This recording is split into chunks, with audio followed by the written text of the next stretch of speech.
They say trauma fragments memory. Mine has become a kaleidoscope of broken images. Ranger uniforms and bloodied trail maps, perfect teeth, and storm-swept ravines. I'm trying to reassemble these pieces now, 6 years after Eagle Rock. The doctors call it therapeutic retelling.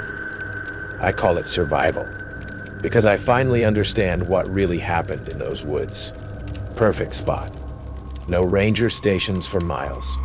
Complete privacy. Caleb grinned as he spread the map across our kitchen table, the familiar excitement dancing in his eyes. Our annual trip was his obsession, more ritual than vacation. Trust me on this one. Devon, ever the skeptic, traced the isolated route with his finger. Pretty remote, even by our standards. That's the point, Caleb insisted. Eagle Rock, most pristine wilderness in the Olympic forest. I exchanged glances with Mia, whose camera already hung around her neck, documenting everything as usual. Something passed between us. Concern, perhaps. Caleb's intensity about this year's location seemed different. Any particular reason you're so set on Eagle Rock? I asked. A shadow crossed his face. Best trails, challenging terrain. Why else?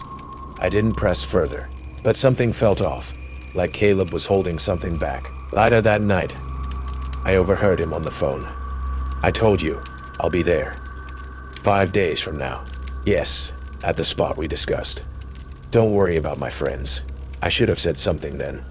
Should have questioned him, but I didn't. That was my first mistake. 5 days into our hike, Basin Creek Campground emerged from the wilderness like a hidden sanctuary. Rain had pursued us relentlessly, unusually heavy for August. We barely noticed the man-made clearings scattered throughout the campsite. Perfect circles cut into the underbrush, like someone had been practicing. Anyone else think it's weird we haven't seen a single other hiker? Devon asked as he worked on the fire. Mia snapped photos of odd carvings on nearby trees, stylized mountains with small circles at their peaks. These markings are everywhere. Some kind of trailblazers? Caleb seemed unnaturally calm. Just enjoy the solitude.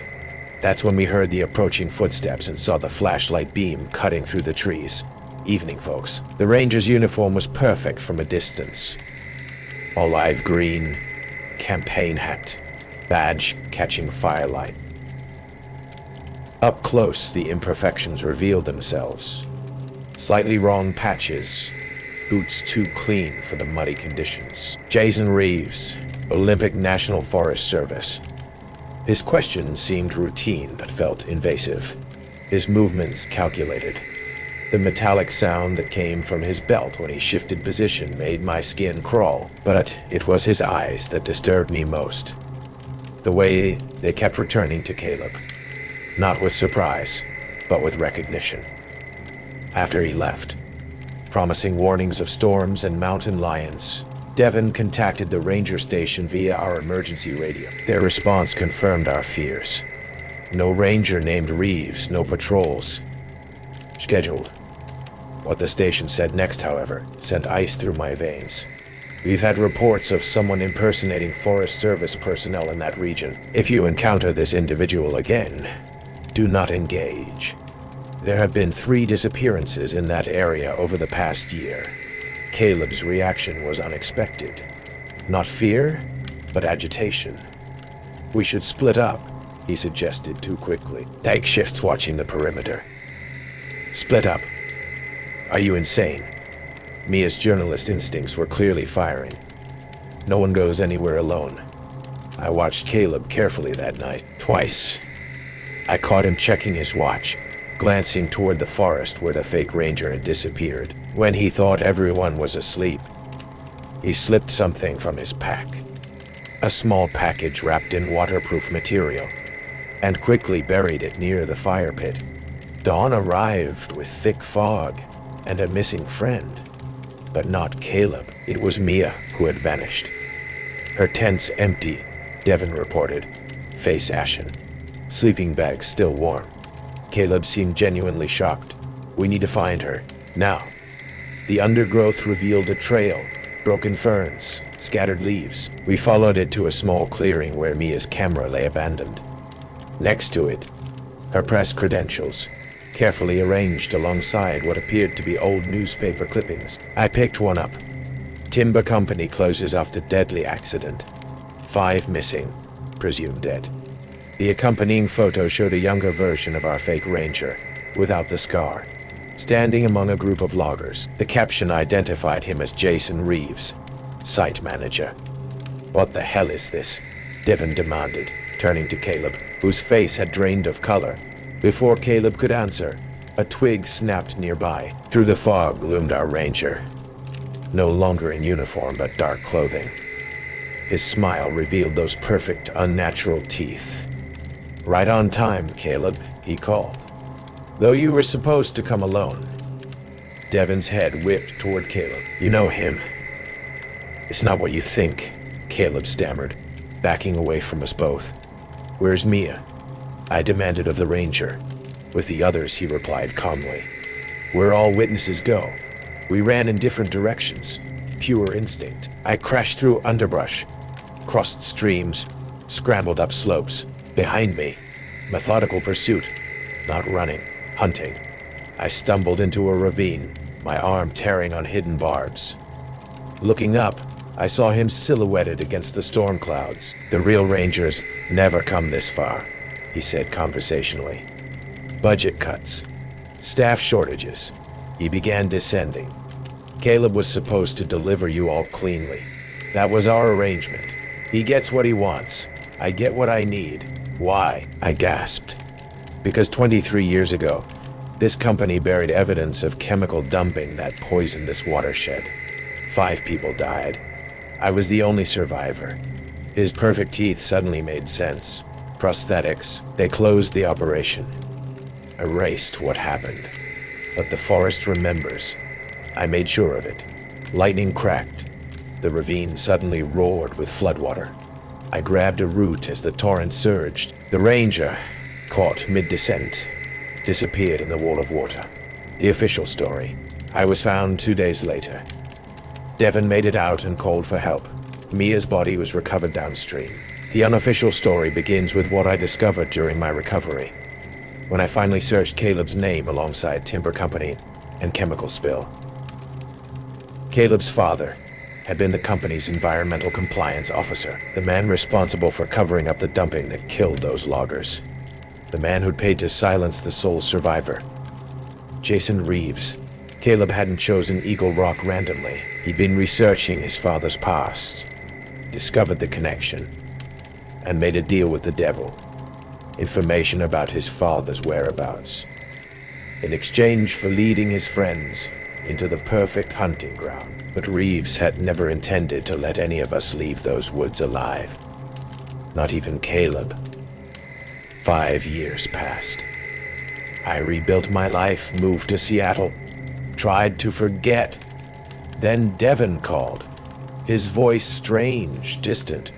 "I found something," he said, "about Eagle Rock, about what really happened." We met at a coffee shop. He looked terrible, unshaven, eyes haunted.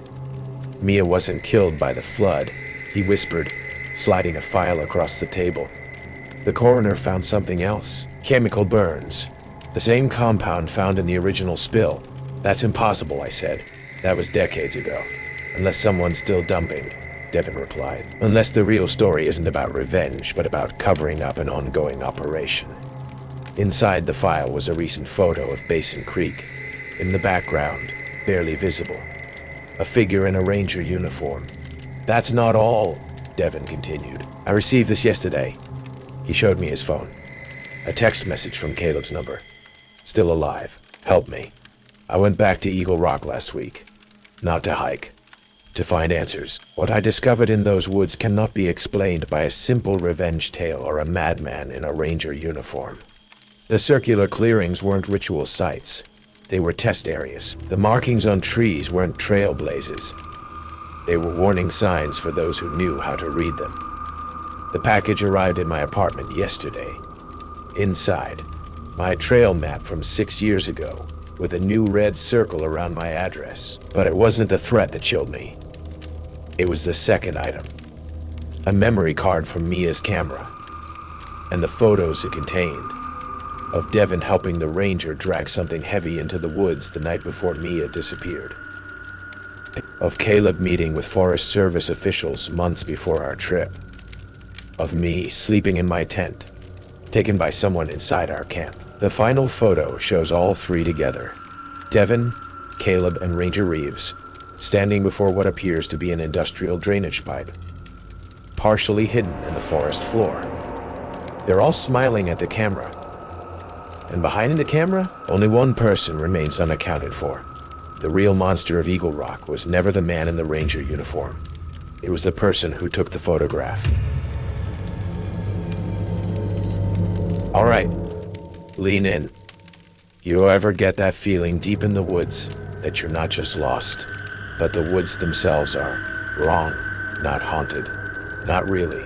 More like you've stepped off the edge of the world, you know. This story, it's about that feeling. It's about Black Creek Forest and four friends who trusted a piece of paper more than their own eyes, right up until the paper started lying.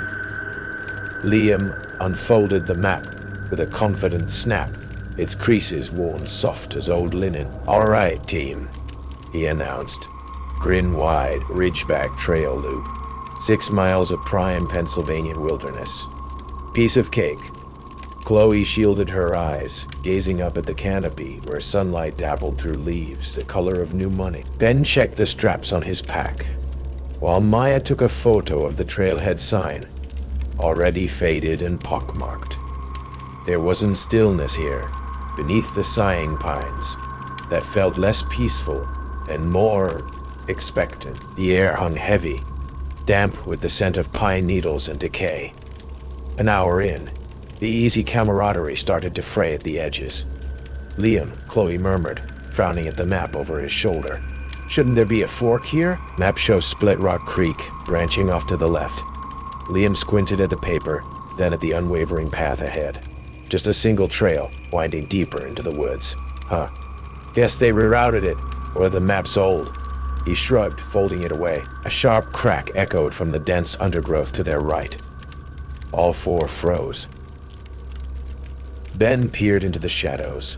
Nothing but tangled rhododendrons and shadows that seemed too deep for midday. They pressed on. The ground grew softer, muddier, pulling at their boots. Then, the path opened onto the bank of a sluggish brown stream. None of them remembered being on the map. "Okay, this is definitely not on here," Ben said, pulling out his own compass this time. He tapped the glass. The needle quivered, then spun lazily. He frowned, tucking it away. They found a fallen log to cross, the water sucking greedily at the decaying wood. Maya paused midstream, pointing. "Look, in the silt near the bank. Strange, swirling patterns, almost like thumbprints pressed into the mud. Too regular to be natural." A shiver traced its way down Chloe's spine. According to Liam's map, the halfway point was marked by a distinctive lightning-scarred oak. They'd been hiking for what felt like 3 hours, sweat plastering their hair to their temples, but the landmark never appeared. Instead, the trail simply ended. It dissolved into an impenetrable wall of thorny vines and strangely pale, twisted saplings they didn't recognize. "Dead end?" Maya asked, her voice tight. Liam consulted the map again, frustration pinching his features. "No, it should go straight through. Right here." He stabbed a finger at the paper. Ben tried his compass again. Away from the thorny thicket. The needle settled, pointing steadfastly west, near the bushes. It jittered erratically. "Something's weird," Chloe said, looking back the way they came. "The light feels wrong. Shouldn't the sun be lower by now?" They checked their phones. No service, of course. A bird let out a harsh, croaking cry overhead, a sound none of them recognized, grating and alien. Panic began to bubble beneath Liam's forced confidence. "We must have missed a turnoff. Let's backtrack." Find where we went wrong. But backtracking proved impossible. The path behind them seemed subtly altered. The log bridge over the non-existent stream was gone. replaced by a stretch of dry, cracked earth that looked like it hadn't seen water in months. Trees seemed subtly rearranged. Familiar landmarks vanished. Ben kept checking his compass, muttering coordinates that made no sense with Liam's map. Then Maya stopped, her face pale. "Guys."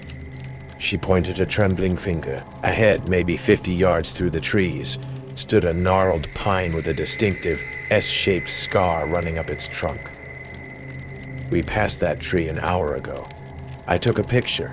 They stared. It was ahead of them. But it was ahead of them. The forest was no longer just unfamiliar. It felt like it was actively rearranging itself, playing tricks." A low whisper slithered through the trees, sounding unnervingly like distorted voices, just on the edge of hearing. Liam finally crumpled, his faith in the map visibly broken.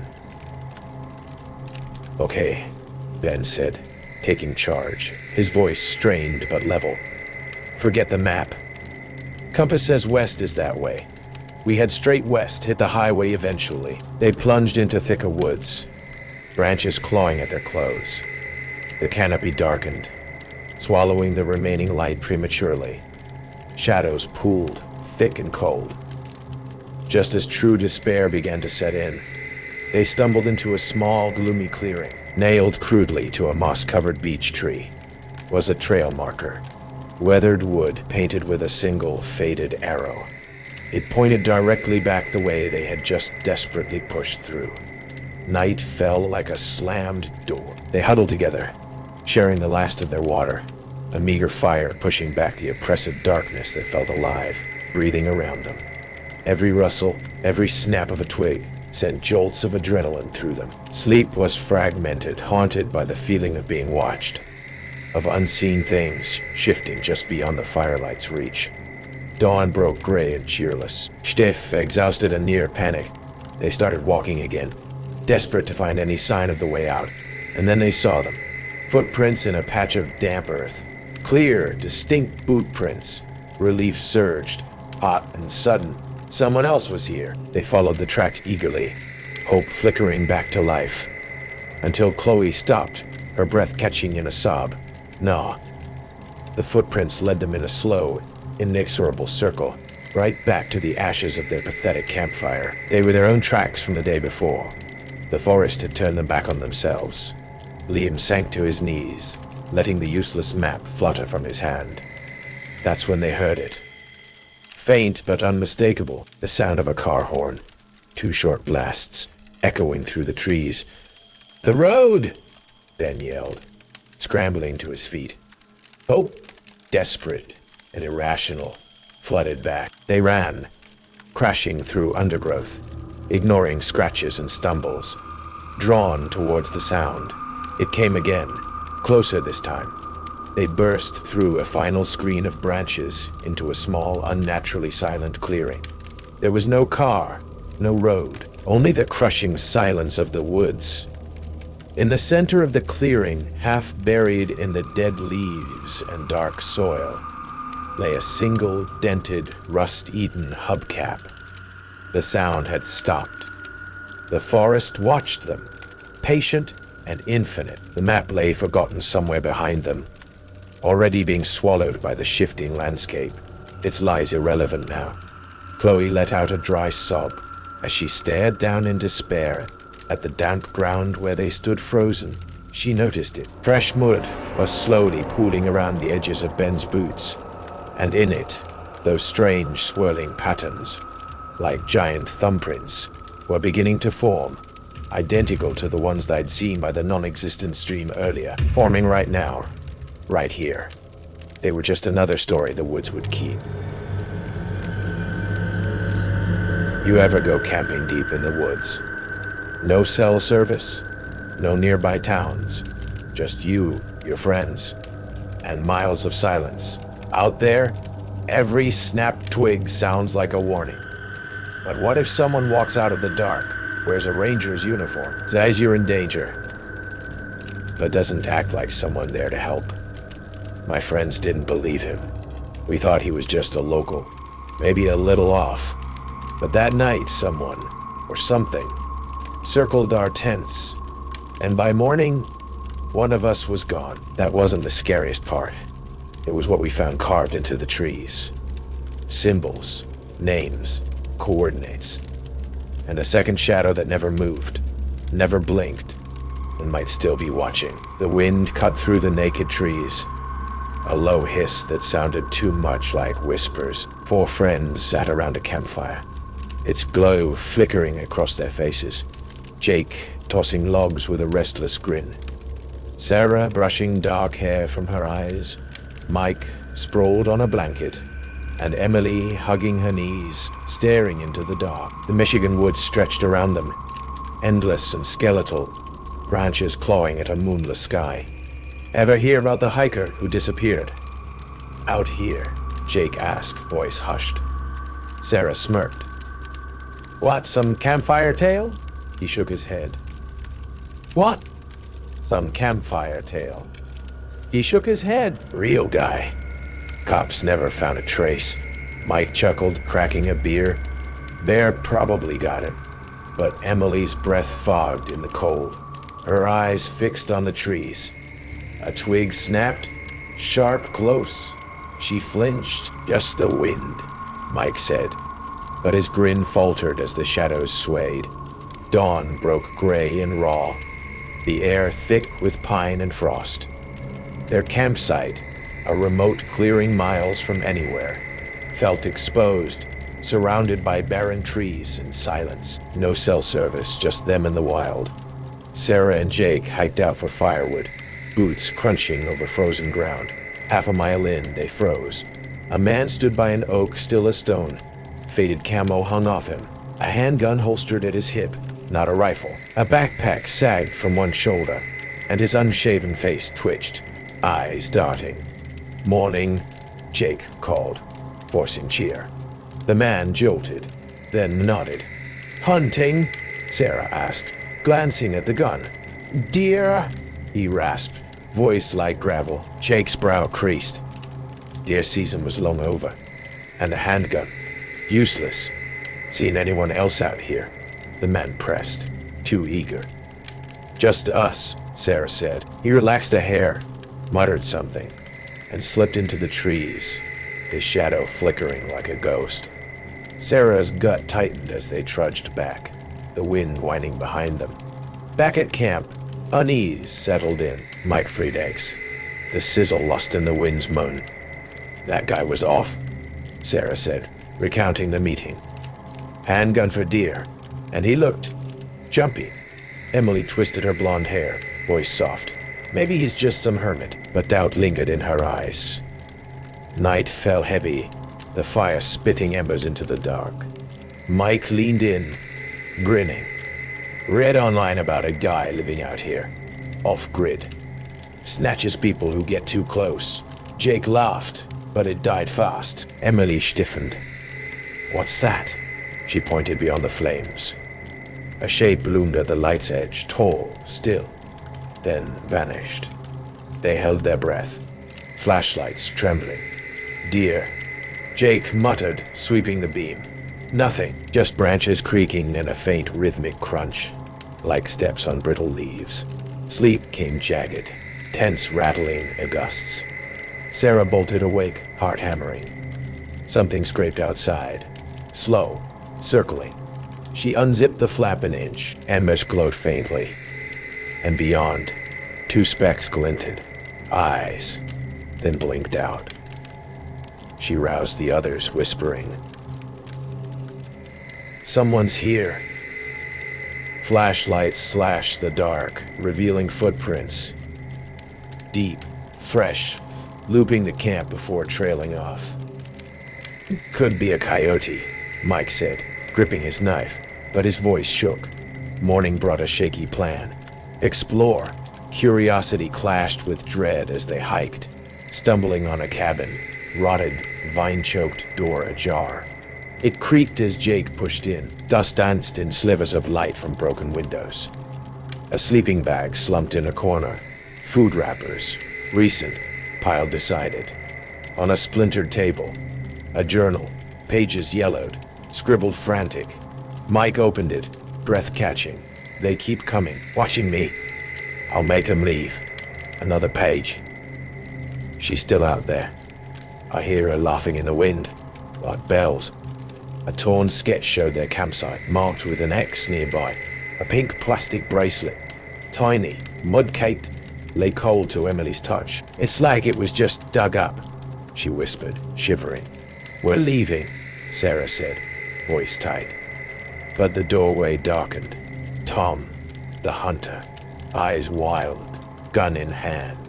You took it, he growled. Took what? Jake stammered. My book. You're with them, aren't you? Panic flared. We didn't take anything, Sarah pleaded. He lurched forward, gun shaking. Liars. She told me you'd come. His gaze drifted past them hollow. A shout broke the tension. Hey! A ranger strode up, badge glinting. What's this? Tom froze, then bolted, crashing through brush. The ranger sighed. That's Tom. Lost his daughter out here years back. Little girl vanished.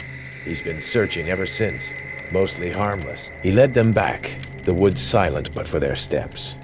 At the lot, their car waited, hood scratched with spirals and slashes, like the trees near camp. Kids, maybe, the ranger said, but his eyes flicked to the forest. Sarah glanced back. Tom stood at the tree line, staring. Beside him, a taller shadow loomed, motionless. She blinked. Gone. The drive home was tense, the engines hummed no match for their racing pulses. At Sarah's suburban apartment, they collapsed around her kitchen table, still rattled. Jake rubbed his face. Everyone okay? What the hell was that? Silence. Emily dug in her bag for her phone and froze. She pulled out the pink bracelet, filthy and cold. This wasn't in here, she whispered, pale. You must have grabbed it, Sarah said, frowning. I didn't touch it. I swear. The air thickened. Mike flicked on more lights, but the room felt colder. Then, a faint tinkling, like tiny bells, drifted from outside. No wind that night. Sarah yanked the curtains open. Nothing but dark streets and still trees. She turned back, and her breath caught. A spiral was etched into the table. Fresh, raw, where they'd sat. No one owned up. Jake's phone buzzed. A text from an unknown number. She's still waiting. It slipped from his hand, screen cracking, but the words glowed on. Latter. Alone. Sarah heard it again. Soft, bell-like, seeping through her window, chilling her to the bone. The Appalachian night had always carried whispers. Legends, ghost stories. Campfire tales meant to thrill campers. But the scream we heard that night wasn't a story. It was real, raw, and filled with genuine terror. Jacob had convinced Emily, Tyler, and me to camp deep in Black Creek Woods. Famous for its beautiful trails and notorious for hikers occasionally vanishing without a trace. We dismissed those stories as exaggerated folklore. Now I wish we'd listened. The fire crackled softly, embers glowing like dying stars. Around midnight, silence enveloped the campsite, broken only by our whispered jokes. Then, from deep within the darkness, came that chilling scream. It pierced the night, raw, desperate, as if someone were being ripped apart. We froze, eyes wide, barely breathing. What the hell was that? Tyler stammered, grabbing a flashlight. His hand trembled visibly. Emily, always the skeptic, shook her head. Probably just an animal. Jacob exchanged an uneasy glance with me. We'd both grown up hearing stories about these woods. Stories we never took seriously until now. Another scream sliced through the trees, closer this time. Tyler stumbled backward, his flashlight sweeping chaotically across branches that twisted like bony fingers in the dim beam. That wasn't an animal, he whispered hoarsely. Jacob grabbed his phone, struggling for reception. We should call for help. No service, Emily muttered, checking her own. We're completely alone. We waited, hearts pounding, listening for another sound. Silence mocked us, thick and suffocating.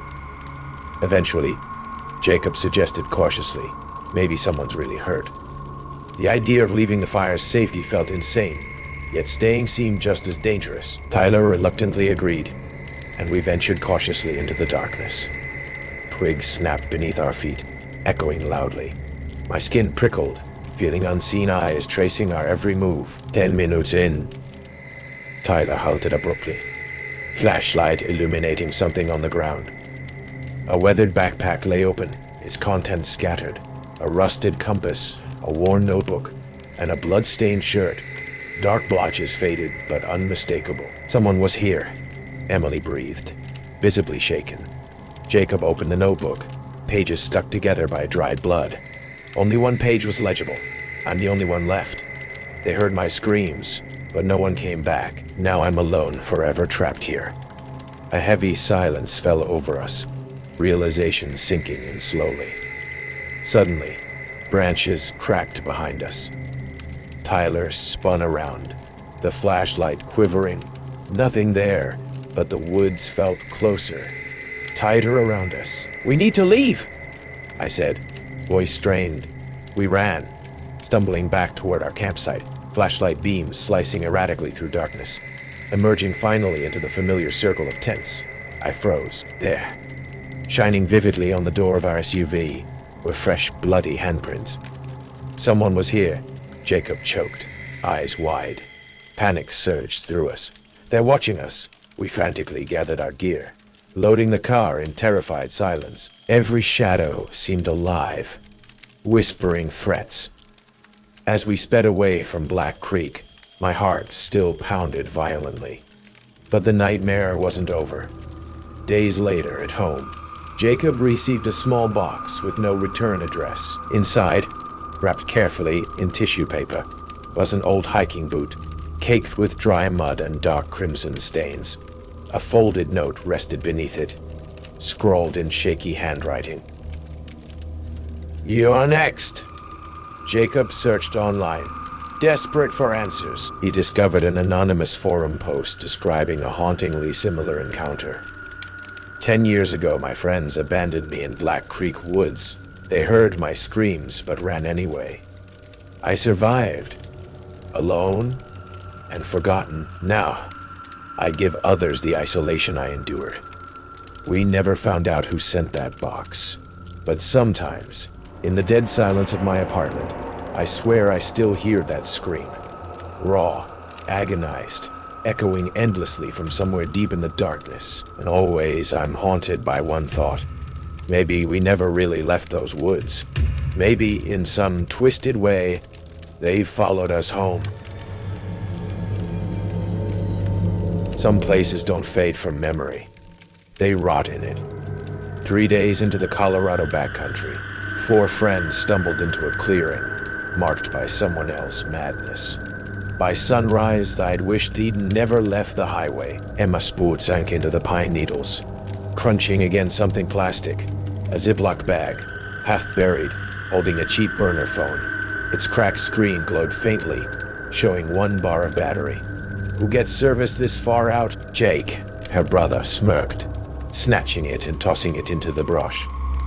The smirk vanished when Mia, his girlfriend, pointed uphill.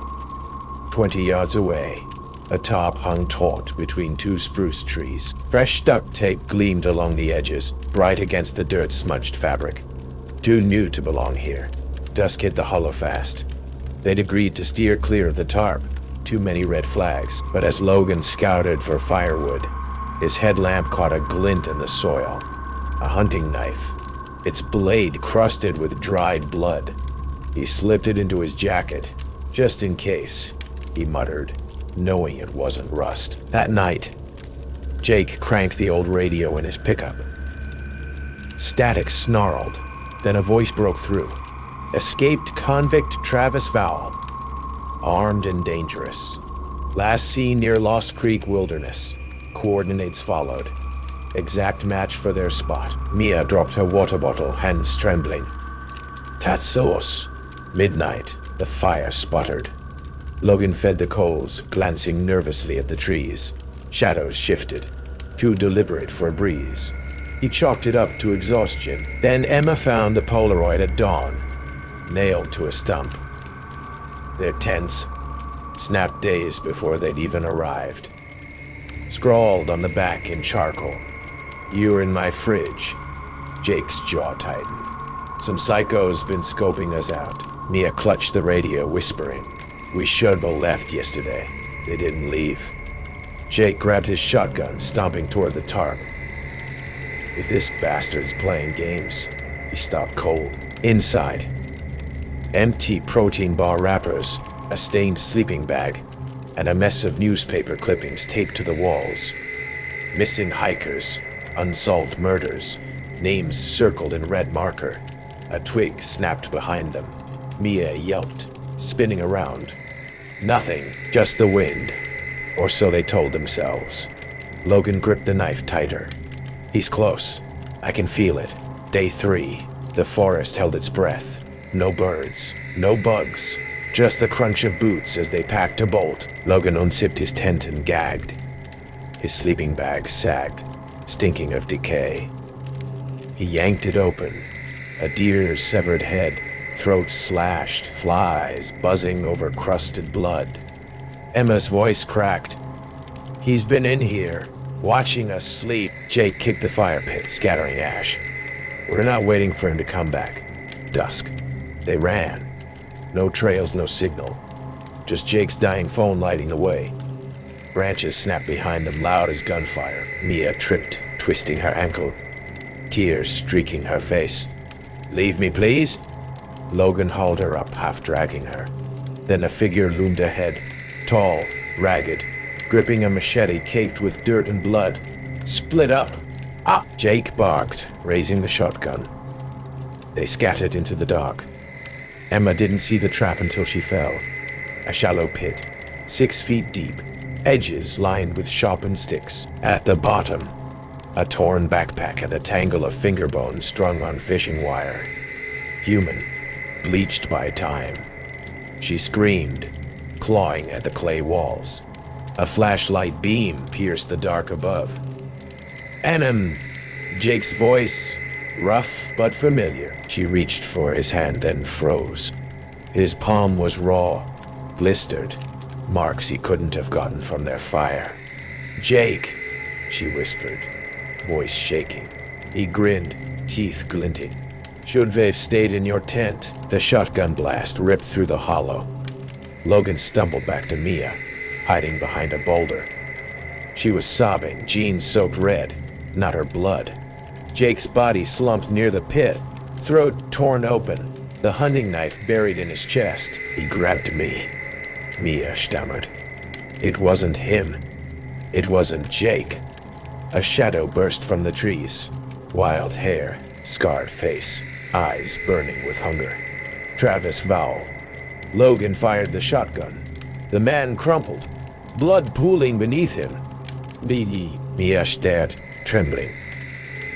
"That's not a ranger uniform. The trial was a circus. Self-defense?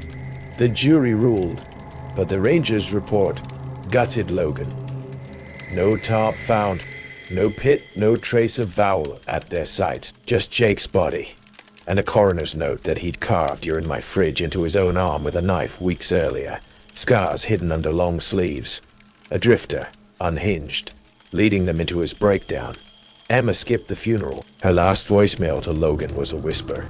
"He's still out there. I keep finding bones in my yard." 3 months later, a hiker found Vowell's journal in a cave. Pages stained with grease and blood. Last entry. "They'll pin it on the kid or the ranger. Hollow's just a story I tell myself. Been out here 10 years. Teeth rot, so I make new ones from the ones I catch. 4 more from this batch." Tucked inside, a Polaroid of Emma, asleep in her tent, time-stamped the night they arrived. Days later, Logan got a package, no return address.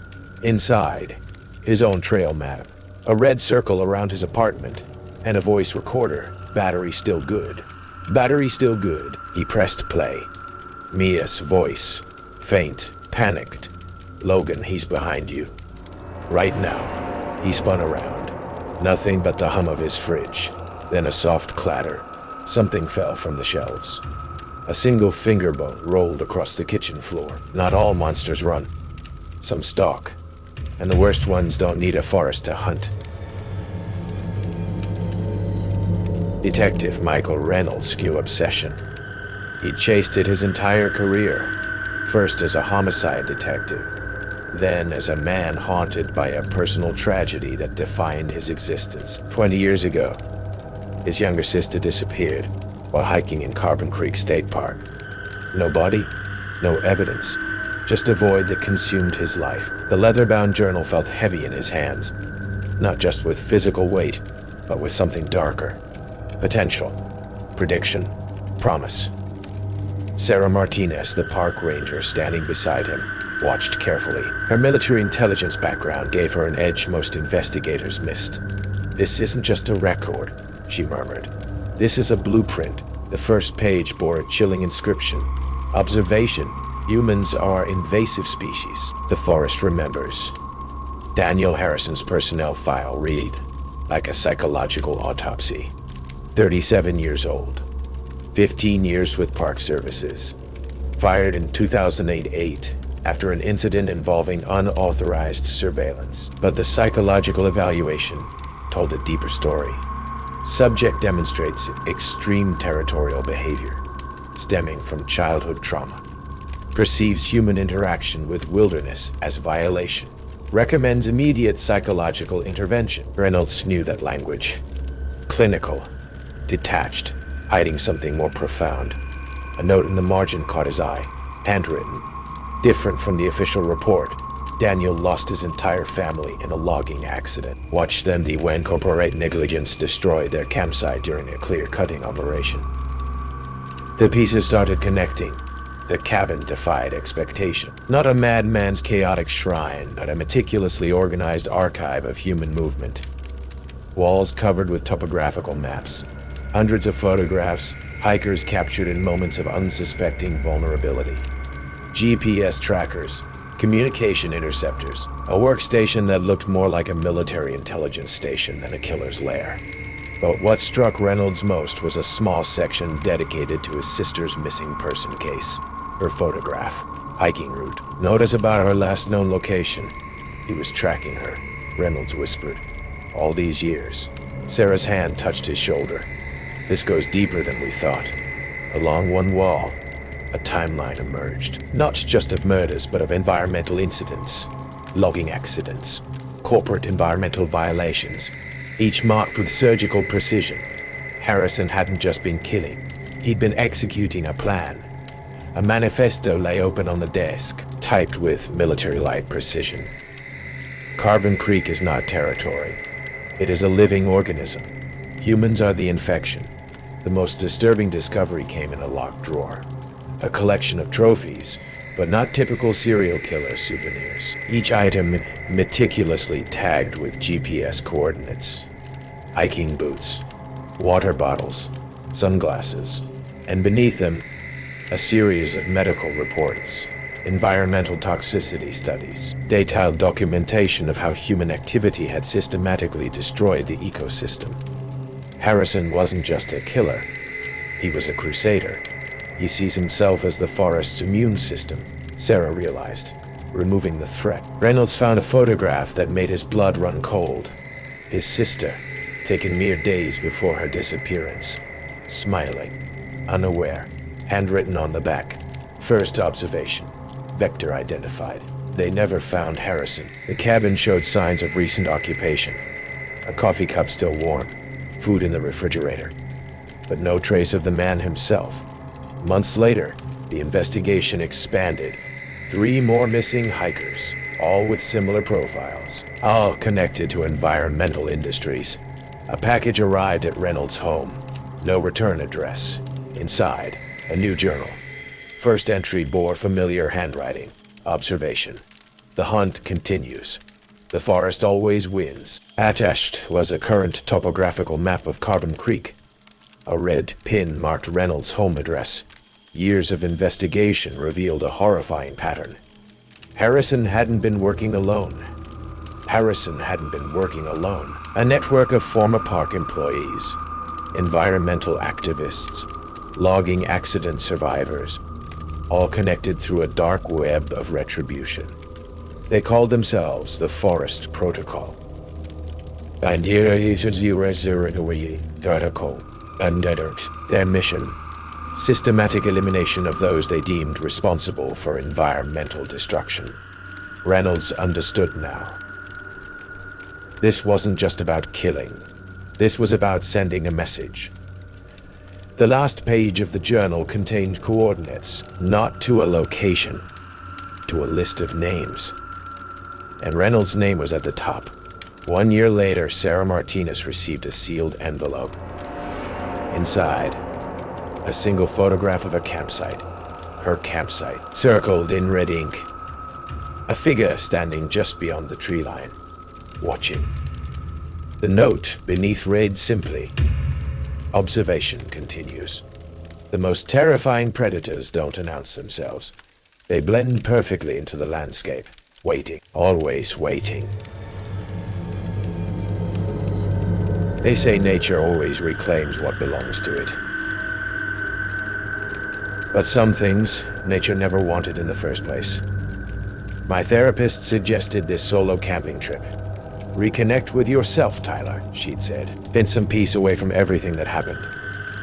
As if 3 days in the Appalachian wilderness could erase what I'd witnessed as a crime scene photographer in Chicago. As if pine trees and birdsong could wash away the images burned into my retinas after 5 years of documenting humanity's darkest moments.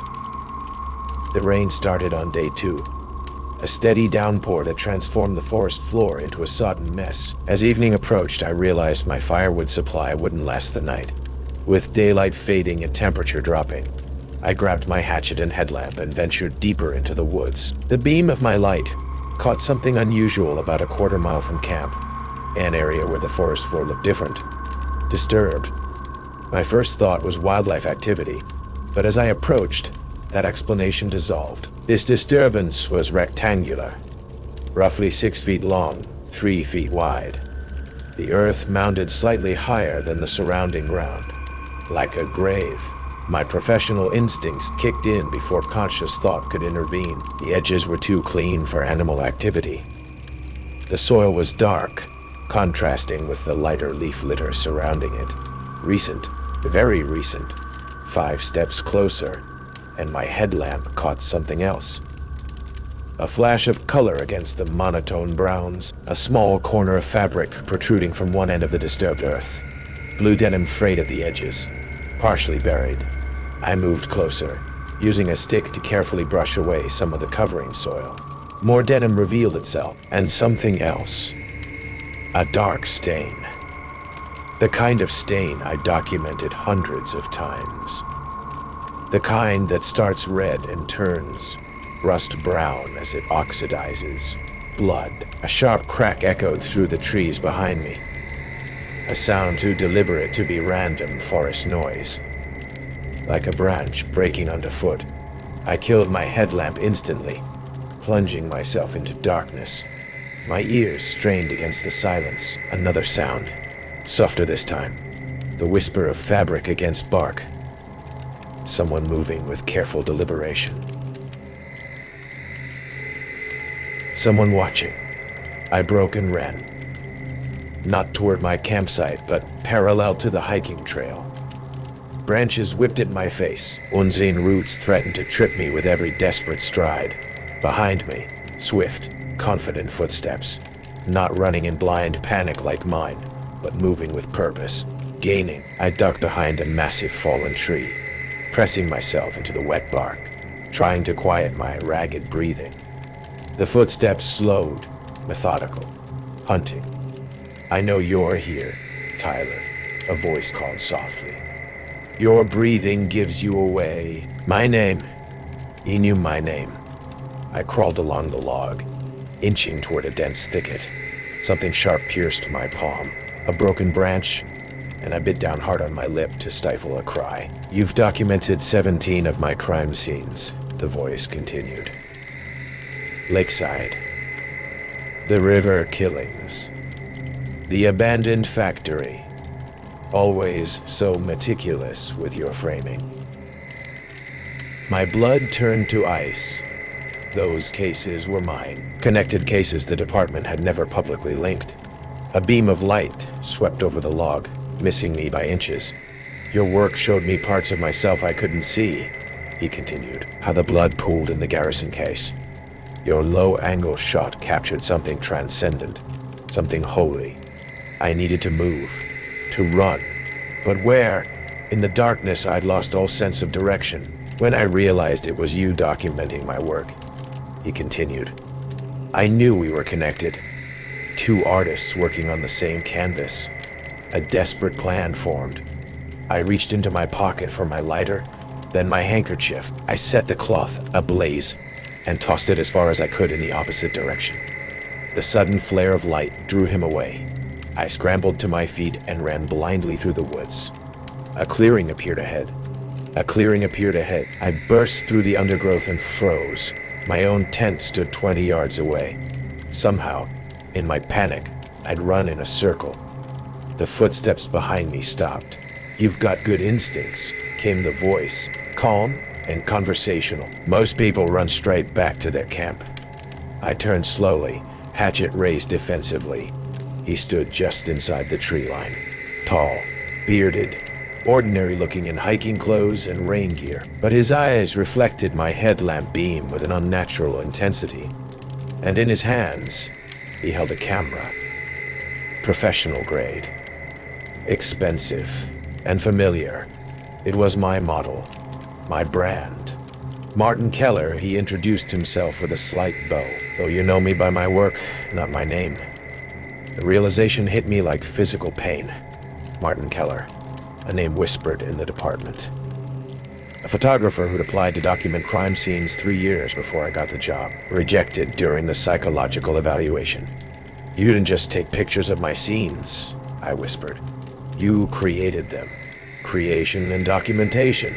Two sides of the same coin.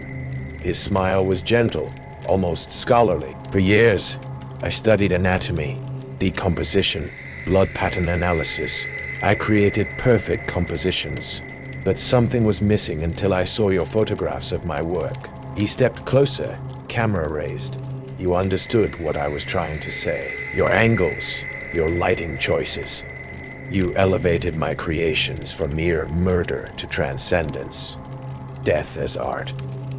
The camera shutter clicked softly. The others never appreciated the aesthetic, he continued. But you captured the sacred geometry of death. The divine proportions in the way I positioned the limbs. The religious iconography in the blood patterns. Another step closer. That's when I knew you needed to be more than the documenter. You needed to become the centerpiece. My masterwork. I understood then. The grave wasn't random. It was mine. Prepared in advance. Waiting. I've studied you for months, he said. Your breakdown after the Lakeside case. Your therapy appointments on Wednesdays. Your camping permit filed 3 weeks ago. He gestured to the forest around us. This wasn't chance. This was composition. I could run again. Scream. Fight. But the nearest occupied campsite was miles away. The grave is just the beginning, he said, his voice taking on a reverential quality. I have prepared chemical solutions to preserve your expression at the moment of transformation. Special lighting to capture the exact moment when awareness leaves the body. You'll be both artist and subject. The perfect collaboration. But after years of photographing ambush sites, I developed habits, precautions. The rangers know I'm here. I bluffed. They checked my campsite this morning. No, they didn't. His confidence never wavered. I've been watching since you arrived. Not in person, I agreed. But technology's amazing these days. I reached slowly into my pocket and removed the emergency beacon I'd carried since the Lakeside case. The small red light blinked steadily. Standard equipment after what happened to Rodriguez, I explained, mentioning a colleague who disappeared at a remote crime scene. Been transmitting for the last 20 minutes. Response time to this area is typically 30 minutes. His eyes darted to his watch, calculating. You're lying. Maybe. I gestured to the camera in his hands. But you know crime scenes. Evidence doesn't lie. And you're holding evidence with your fingerprints all over it. A distant sound carried through the trees. Faint but distinctive. Radio chatter. His composure shattered. He turned and fled into the darkness, crashing through underbrush with none of his earlier stealth. I collapsed to my knees, shaking violently. The beacon in my hand was real, but I hadn't activated it until this moment. There were no rangers coming. Just the automated emergency message now being transmitted. Dawn found me still awake, hatchet in hand, huddled in my tent. When I finally gathered the courage to lead actual rangers to the disturbed earth, we found it meticulously smoothed over. No trace of denim, no evidence of disturbance. They searched the area but found nothing conclusive. Probably just animal activity you spotted in the dark, the senior ranger suggested kindly. I developed the photos from my own camera weeks later. The last frame showed something I hadn't noticed in the field. A reflection in a rain puddle near my tent. A face watching from the tree line. In my mailbox yesterday, a small package containing a USB drive. On it, a single image, me, asleep in my apartment. The composition impeccable. The lighting perfect. And a note. Our collaboration has only just begun. True art takes time. I know he's still out there. Still watching. Still composing his perfect shot. And the canvas remains unfinished.